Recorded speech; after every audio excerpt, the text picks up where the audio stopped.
Hey guys, in this video we're going to go over how to add HBO Max to your AT&T account, guys. And it's really easy and simple, guys, okay? So if you want to enjoy HBO Max as a part of your AT&T plan, here's how you do this step by step. So first things first, you need to check your eligibility, right? So you want to confirm if your AT&T plan actually includes HBO Max.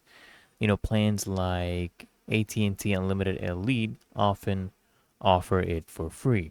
So you just visit the AT&T website or app to verify your plan benefits.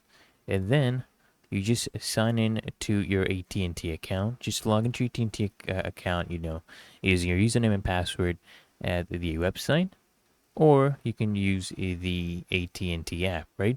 And then what you're going to do, guys, is you're going to go ahead and go to the HBO Max section.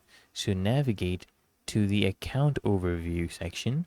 And then what you want to do, guys, is you want to look for HBO Max under the entertainment or extras tab.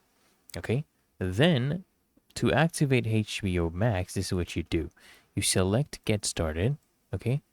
Or, activate now next to the HBO Max option, and you'll be redirected to the HBO Max website to create or link your HBO Max account.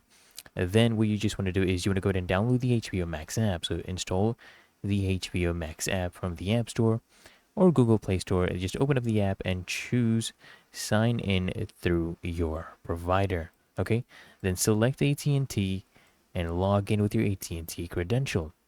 And then once you're signed in, guys, you're ready to, stream your favorite shows and movies on HBO Max. Really easy and simple. So I hope this guide provided value to you.